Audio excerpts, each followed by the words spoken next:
Hello friends, ఎలా ఉన్నారు? ఈరోజు ఇంకో హర్రర్ స్టోరీతో మీ ముందుకు వచ్చాను. ఇక స్టోరీలోకి వెళ్ళే ముందు మన ఛానల్ని సబ్స్క్రైబ్ చేసి బెల్ ఐకాన్ని ఆన్లో పెట్టుకోండి.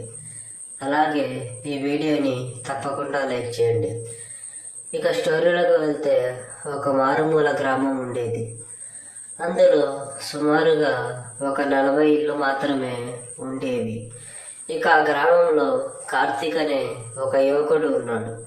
కార్తీక్ వాళ్ళ ఇంట్లో వాళ్ళ అమ్మ నాన్న ఇంకా కార్తీక్ మాత్రమే ఉన్నారు.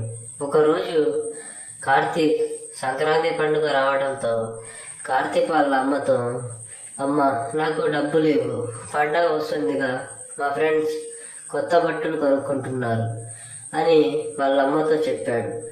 సరే అని ఒక 2000 కార్తీక్కి ఇచ్చింది వాళ్ళ అమ్మ.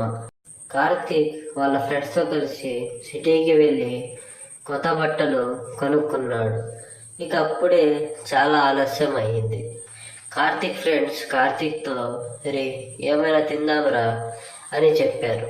కార్తీక్ కూడా సరేనన్నాడు. ఇక దారిలో ఒక హోటల్ ఉంది.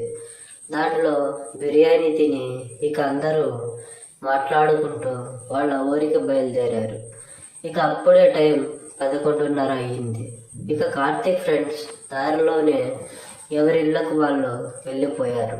కార్తీక్ కూడా తన ఇంటికి వచ్చేశాడు. తను తెచ్చిన బట్టలు ఒకసారి చెక్ చేసుకొని ఇక నిద్రపోయాడు. ఇక కార్తీక్ వాళ్ళ అమ్మ బయట పడుకున్నారు. వాళ్ళ నాన్న డాబా పైన పడుకున్నారు. ఇక కార్తీక్ లోపల ఇంట్లో పడుకున్నాడు. రాత్రి టైం 2:30 అవుతుంది. కార్తీక్ వాళ్ళ ఇంట్లో ఒక పెళ్ళి ఉంది. దానిని వాళ్ళ అమ్మ పక్కన ఒక 7 అడుగుల దూరంలో ఒక పాత సైకిల్కి కట్టి ఉంది.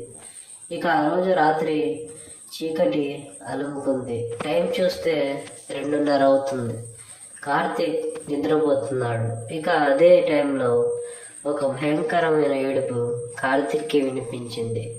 కార్తీక్కి ఒక్కసారిగా తన ఒళ్ళు జలధరించింది. ఆ ఏడుపు మగవాడిదో లేక ఆడవారిదో అస్సలు అర్థం కావట్లేదు. ఇక కార్తీక్ భయపడ్డాడు. ఆ శబ్దం బయట నుండే వస్తుంది. కార్తీక్ వాళ్ళ అమ్మ నాన్న కూడా బయటే ఉన్నారు.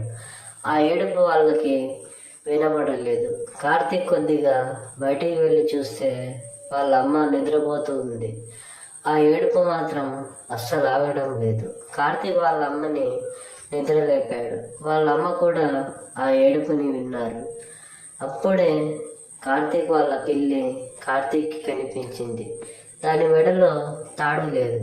కార్తీక్ వాళ్ళ అమ్మతో, అమ్మ మన పిల్లి తాడు తెంపుకొని ఉంది అని చెప్పాడు. ఇక ఆ పిల్లి ఆ ఏడుపు వచ్చిన వైపు పరిగెత్తింది. కార్తీక్ అప్పుడే ఆ పిల్లిని కట్టేసిన చోటు చూస్తే ఆ పిల్లి అక్కడే ఉంది. ఇక కార్తీక్ మరియు వాళ్ళ అమ్మ ఇద్దరు భయపడ్డారు. ఆ ఏడుపు మళ్ళీ వినిపిస్తుంది. కార్తీక్ వాళ్ళ అమ్మతో అదేంటో వెళ్ళి చూస్తాను అని చెప్పాడు. కానీ వాళ్ళ అమ్మ వద్దురా, అలా వెళ్ళకూడదు అని చెప్పింది. కార్తీక్కి అప్పుడే ఒక డౌట్ వచ్చింది. ఒకవేళ ఆ ఏడుపు వాళ్ళ నాన్నదే ఉంటుందేమో అని అనుకున్నాడు. ఎందుకంటే 2 రోజుల క్రితం కార్తీక్ వాళ్ళ నాన్నకి పని దగ్గర ఆయన కాలుపై ఇటుక రాయి పైనుంచి పడటంతో ఆ కాలు వాచింది. ఒకవేళ ఆ నొప్పితో మా నాన్న ఏడుస్తున్నాడు అనుకుంటా అని ఆలోచించుకున్నాడు కార్తీక్. ఎలాగో అలా ధైర్యం చేసి ఆ ఏడుపు వచ్చిన వైపు ఎవర్రా అది అని అరుస్తూ వెళ్ళాడు. కానీ అక్కడ ఎవ్వరూ లేరు. వాళ్ళ నాన్న డాబా పైన నిద్రపోతున్నారు. మరి ఆ ఏడుపు ఎవరిదో కార్తీక్కి తెలియలేదు. ఇలాంటి సంఘటనలు కార్తీక్కి చాలా జరిగాయి. అది ఒక గ్రామం. అది కాక తన ఇల్లు ఊరి చివరన ఉంటుంది. ఆ ఇంటి చుట్టూ ఎన్నో ముళ్ళ చెట్లు ఉన్నాయి. ఇలాంటివి సహజమే అని కార్తీక్ వాళ్ళ అమ్మ కార్తీక్తో చెప్పింది. ఇక ఆ ఏడుపు ఎవరిదో ఇంతవరకు కార్తీక్ మరియు వాళ్ళ అమ్మకి తెలియలేదు. సో ఫ్రెండ్స్, మీ లైఫ్లో కూడా ఇలాంటి సంఘటనలు జరిగి ఉంటే నాకు కామెంట్లో చెప్పండి. నెక్స్ట్ ఇంకా వీడియోతో కలుద్దాం. Bye bye. Subscribe for more videos.